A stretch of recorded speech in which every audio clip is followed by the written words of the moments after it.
Baik, Assalamualaikum warahmatullahi wabarakatuh. Di sini saya Aisyah Nurhaliza akan menjelaskan mengenai implikasi konsep tarbiyah berdasarkan Al-Quran pada pendidikan Islam.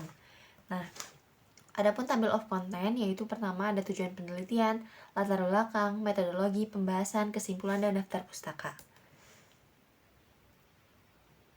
Nah, kemudian yang pertama itu ada tujuan penelitian. Yang pertama di mana memahami konsep tarbiyah berdasarkan Al-Quran, dan tujuan yang kedua adalah menerapkan konsep tarbiyah yang sesuai dengan Al-Quran pada pendidikan Islam. Nah, untuk latar belakangnya sendiri, seperti yang kita tahu ya, bahwa konsep tarbiyah ini kerap kali digunakan dalam pendidikan Islam. Nah, tarbiyah sendiri dapat kita ketahui sebagai proses mendidik manusia dengan tujuan untuk memperbaiki kehidupan manusia ke arah yang lebih baik. Nah, tapi, apakah konsep tarbiyah ini berdasarkan apa yang ada dalam Al-Quran? Atau hanya sekedar mengganti arti dari pendidikan menjadi tarbiyah agar lebih islami? Maka dari itu pentingnya mengulik hal ini, karena masih banyak sekali instansi pendidikan yang salah kaprah akan definisi dari tarbiyah ini, sehingga perlunya kita mengulik definisi tarbiyah berdasarkan Al-Quran agar terciptanya pendidikan Islam dengan konsep tarbiyah yang sebenarnya. Nah, adapun metodologi yang digunakan itu adalah metodologi literatur review atau studi pustaka ya, di mana literatur ini digunakan berasal dari jurnal-jurnal serta beberapa buku yang relevan terkait konsep tarbiyah berdasarkan Al-Quran dan pendidikan Islam. Nah, untuk pembahasannya, untuk yang pertama itu bisa dilihat ya, terdapat dalam Quran surat Ali Imran gitu, bahwa artinya itu hendaklah kamu menjadi orang-orang robani. Gimana arti dari kata robani ini diambil dari kata roba yang memiliki banyak makna, yakni pendidik atau pelindung gitu. Nah, kemudian dalam Quran surat Asy-Syu'ara juga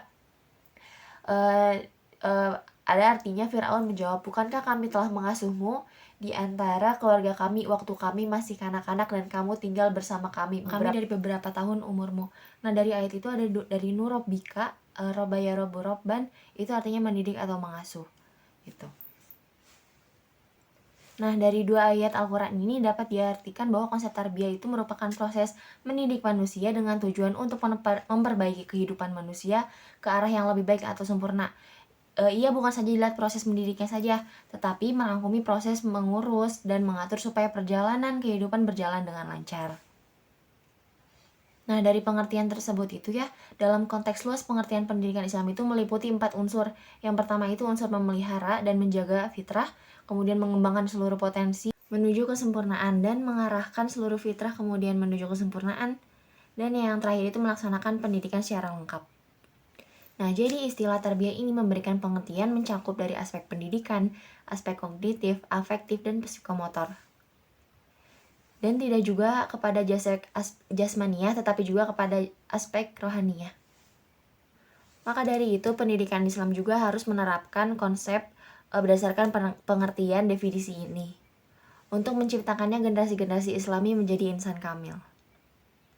Nah, kesimpulannya bahwa konsep tarbiyah berdasarkan Al-Quran ini didefinisikan sebagai proses mendidik yang bukan hanya dilihat pada proses mendidiknya saja, tetapi bagaimana mengurus dan mengatur agar kehidupan lebih baik. Pada pendidikan Islam, konsep ini diterapkan sebagai proses transformasi dan internalisasi nilai-nilai Islam terhadap peserta didik melalui proses pengembangan fitrah agar memperoleh keseimbangan hidup dan semua aspeknya.